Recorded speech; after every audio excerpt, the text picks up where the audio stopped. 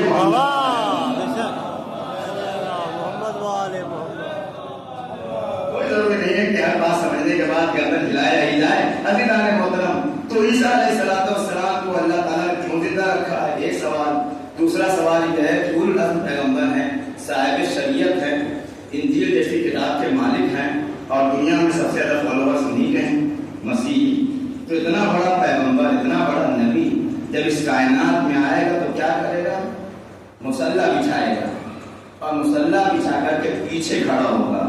اور اتنا تو آپ جانتے ہیں کہ مکبر اور امام میں بڑا فرق ہوتا ہے. مکبر میں اور امام میں بڑا فرق ہوتا ہے.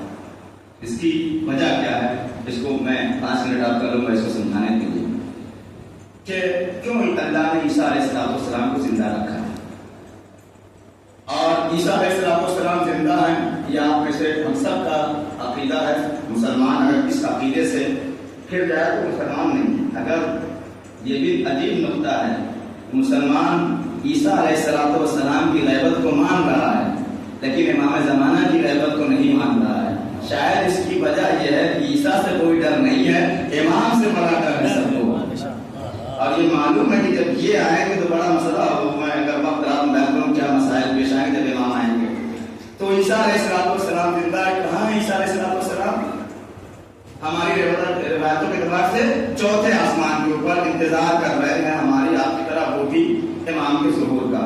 قرآن مجید کے آل عمران سورہ نمبر 81 میں اللہ ارشاد فرماتا ہے اذا اخذ اللہ میثاق النبیین لما آتیتکم من کتاب و حکمت ثم جاءکم رسول مصدق لما معکم لتؤمنن بہ ولا تنصرنہ.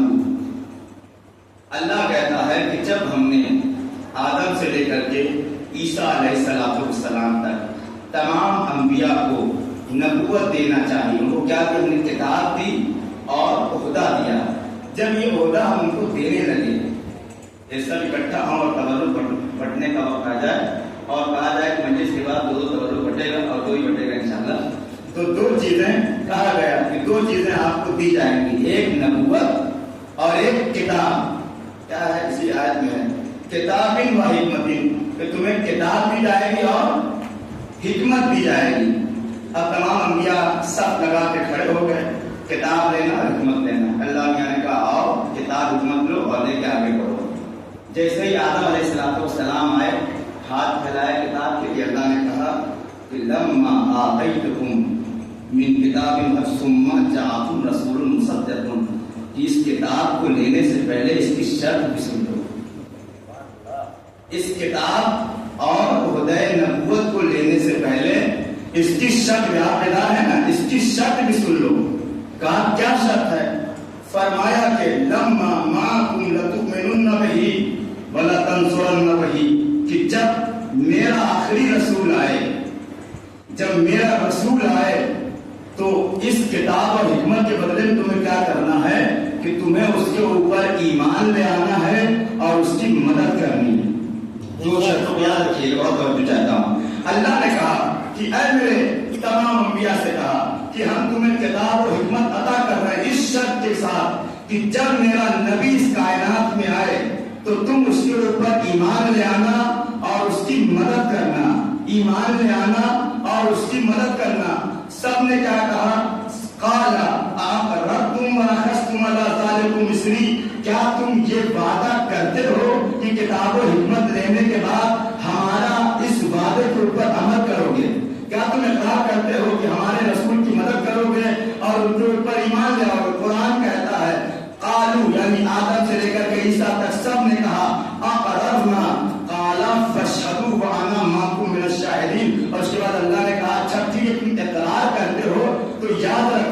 تم بھی اس بات کے گواہ ہو اور میں بھی اس بات کا گواہ ہوں. تم بھی اس بات کے گواہ ہو اور میں بھی اس بات کا گواہ ہوں. اور اس کے بعد اللہ نے اس سے خطرناک آیت پیش کر دی. فرمایا فمن تولا بعد ذالک فاولئک هم الفاسقون. اور یاد رکھو تم نے کتاب و حکمت لے لی اور یہ وعدہ کر لیا دنیا میں جا کر کے اگر تم اس سے پھر گئے, اس سے پلٹ گئے تو یاد رکھو تم فاسقوں میں سے ہو جاؤ گے. اور توجہ میری محنت آیا نہ ہو پائے, تم فاسقوں میں سے ہو جاؤ گے. آدم علیہ السلام سے لے کر کے عیسیٰ علیہ السلام تک سارے انبیاء کو نبوت ملی, کتاب ملی. کس شرط پہ؟ ایک چیز کیا کریں گے آپ؟ ایمان لے آئیں گے. دوسرا مدد کریں گے. ایک ایمان لے آئیں گے, دوسرا ہمارے رسول کی مدد کریں گے.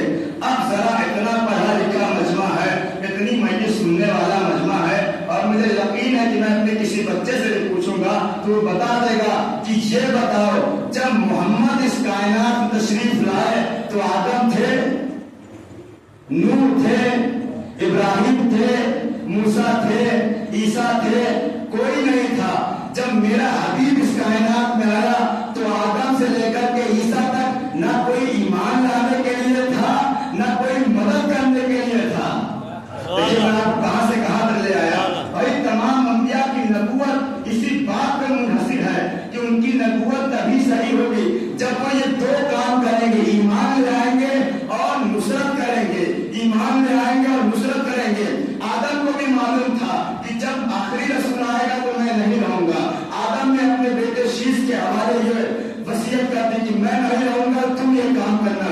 شاید جب دنیا سے جانے لگے تو اس نے نوح کے حوالے یہ بات کر دیا. نوح دنیا سے گئے, موسیٰ کے حوالے کیا, موسیٰ نے ابراہیم کے حوالے کیا, ابراہیم نے اسماعیل کے حوالے کیا, اسماعیل نے اسحاق کے حوالے کیا, اسحاق نے یعقوب کے حوالے کیا, یعقوب نے یوسف کے حوالے کیا. کیا کہتے جا رہے ہیں؟ سب ایک کے بعد یہ وصیت کرتے جا رہے ہیں کہ دیکھو ہماری نبوت کا دار و مدار تمہارے اوپر ٹھکا ہے. اگر آخری نبی سے ملاقات ہو جائے تو اس پہ ایمان بھی لے آنا, اس کی مدد بھی کرنا. بھائی جب سب نبی چلے گئے تو عیسیٰ تک یہ بات آ گئی. اب عیسیٰ علیہ السلام کی ذمہ داری تھی کہ جیسے ہی محمد مصطفیٰ اس کائنات میں آئے ان کے اوپر ایمان بھی لے کر کے آئے اور ان کی مدد بھی کرے. لیکن پوری تاریخ اسلام گواہ ہے نبی پر پتھر چلتے رہے, کوڑا پھینکا جاتا رہا, ہر جنگ میں مسلمان بھاگ کھڑے ہوئے, لیکن ایک ناطے عیسیٰ آسمان سے اتر کر کے آئے ہو. پوری 23 سالہ زندگی سرکار دو عالم کی تبلیغ کی اور 40 سالہ زندگی اس سے پہلے کی.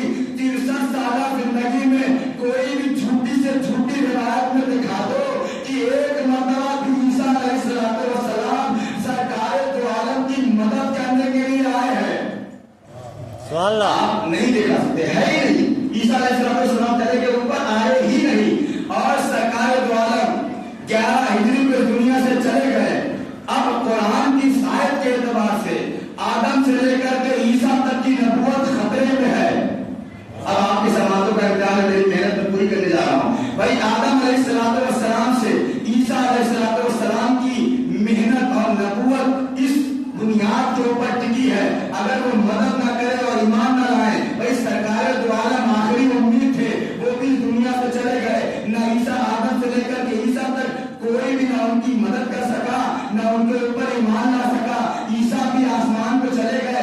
اب کوئی تو ایسا ہونا چاہیے کہ جس کے اوپر عیسیٰ ایمان بھی لے آئے اور اس کی مدد بھی کرے.